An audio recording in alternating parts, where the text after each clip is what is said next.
Welcome everyone to the 20th exhibition of Stupid People. Today we have 4 subjects that I want to address.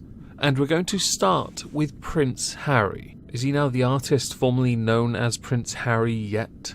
Or is he still busy hiding in one of those multi-million-pound mansions in Canada, surrounded by guards that are being paid by the taxpayers to keep him safe, while he does absolutely nothing?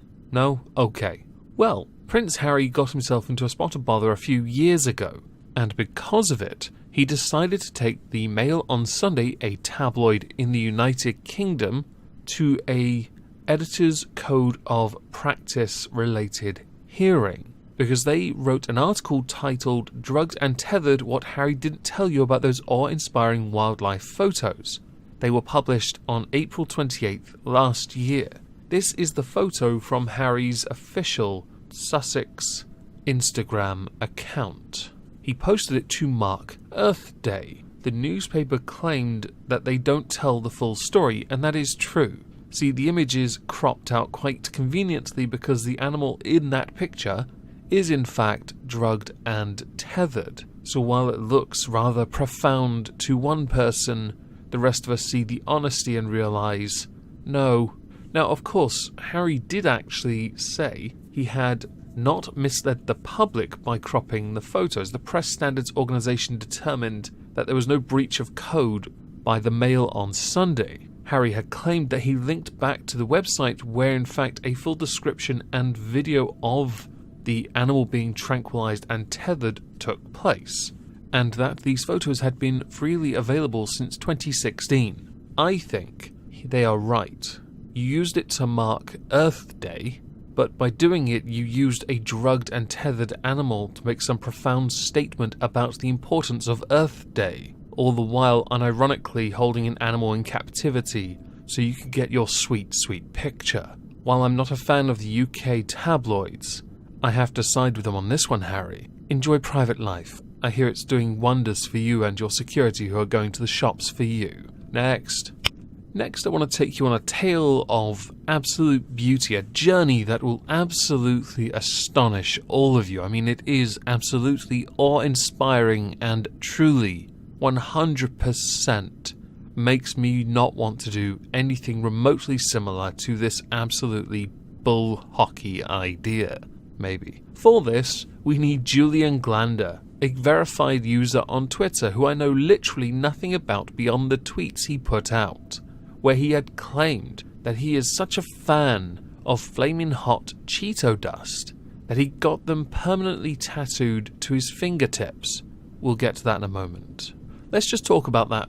Let's take it seriously, I guess, for a moment. Let's say he actually got Cheeto dust tattooed to his fingers. Firstly, that is impressive, to get the texture and the layering right.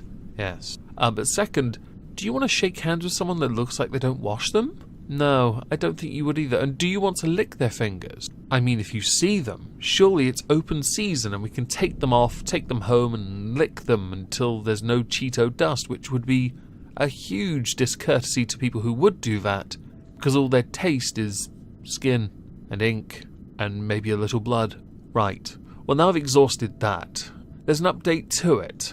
See, not long later, after receiving much criticism and advice on what he had done to himself, claimed the photos don't prove anything, guys. They really don't. Julian Glanders decided to go to laser surgery and have his fingers fixed. By laser he means tongue, and fixed he means like there's no tomorrow. And as you can clearly see, Julian's hands are now clean, very white. Geez, your privilege is showing. Cover that, you slut. In all seriousness, I'm almost certain most of us can agree he didn't actually get it tattooed to his fingers and only did it because it got him a lot of attention, which, based on the response to the original tweet, yeah, he got a lot of attention. 15,000 retweets and 112.7 thousand likes. And the comments, yeah, those comments, many refute this and say you just coloured your fingers in. Simply having the tattoo gun there does not mean the tattoo gun is in use, by the way. There are a number of inaccuracies with the image, but we won't poke too many holes. We'll just say it was quite the journey for you, and I'm sure it led to much soul-searching and discovery, Oh, boy, you're an attention seeker, aren't you? Next. The United Kingdom has left the European Union as members, and at this present time we no longer have any input or say over any of the political bodies at present. Right. To commemorate this, the United Kingdom has produced a 50p piece which has a rather lovely message on the back. Now, it actually coincides with one that we had when we first joined. I know this because I bought a commemorative version of the Leave one and the joining one. Yeah, I just wanted the piece of history, yo. Some people are not best impressed with this, and I covered this in a video on Moistski Live. Some, though, have decided that they don't want to touch one, but have suggested if we all get a permanent marker pen and paint a swastika on every Brexit coin, #Brexit coin, we are given, people might just get the message that Britain is beginning to resemble Germany in 1933 after the Enabling Act was passed. Well, isn't it lucky then that Labour's not in power with its anti-Semitism problems? I would say, because it's the obvious thing really, I didn't realise people still used money to spend in shops. I use a curve card. I literally just use a card and do contactless in virtually every shop I go in. There's only one where I can't, and it's only because the fish bait shop doesn't have a card read. Even then, I'll use a note, and if he offers change, I stick it in the charity tub, because I don't generally want coins in my pocket or in my hand. It's just clinking, it's in the way, I don't need it. But the saltiness is quite astonishing. It's almost up there with the salt I saw and the remarkably quiet nature of the media in the UK after Trump was acquitted at his impeachment hearing, trial, whatever it was. Inquisition. I'm quite astonished, and the saltiness in this comes from a lawyer who suggested it. The lawyer's name is Neil Marshall from Cambridge, and he actually tweeted out what I said, that you may not want to touch one but buy a permanent marker. Get a Sharpie, by the way. They're very good pens. I think it's quite creative, I guess. I think it's very funny for the sake of optics that you have a Muslim man, Sajid Javid, holding a 50p piece with a swastika drawn on it on what looks like Tipex. That's interesting. Very interesting. Maybe they think he's what's that term for somebody who enables whiteness? Is it Uncle Tom? Is that it? Yeah, maybe they think he's that. Jesus, you're not the right kind of person to, pontificating about peace, prosperity, and friendship with all nations. How dare you? Yes, you are right. He is a hateful person. Sajid Javid should go.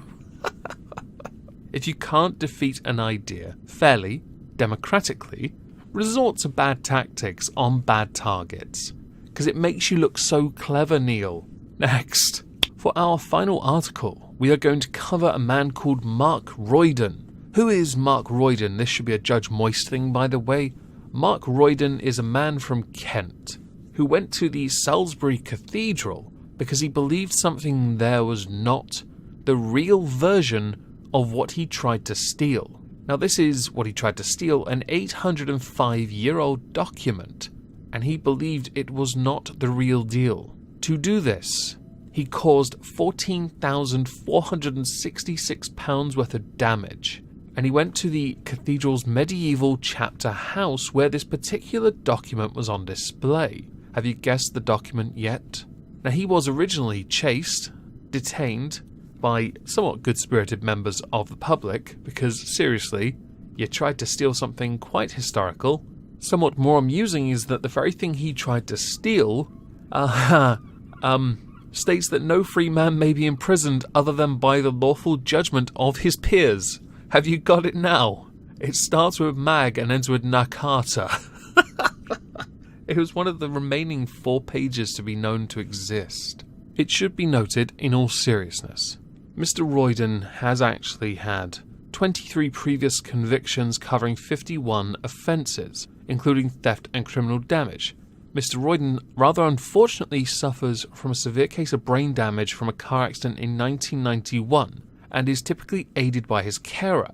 Mr. Royden spent a lot of time casing the cathedral to attempt to get it because of his skewed perception of reality. And that aside, it is worth noting The judge did indicate that he is not concerned with the authenticity of the cathedral's Magna Carta, as it is a state document of huge significance and one of 4 dating back to 1215 and the meeting of King John and the barons of Runnymede, with him also pointing out it is likely that Mark Royden will in fact be handed a custodial sentence because of the significant planning and attempts to avoid CCTV cameras, coming to town with a hammer, gloves and safety goggles, and then fleeing like Zoidberg to be caught by a bunch of merry men.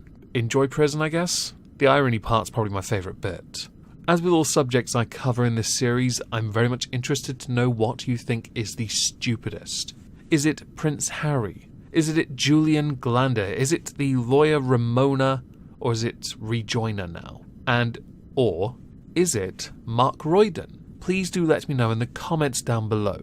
Now I am, provided my headache goes away, going to be streaming tonight on Omegon Plays. I also have a new video on Moistski Live. So if I don't see you over on Omegon Plays tonight, I hope you'll have a fantastic Thursday. And thank you all for listening.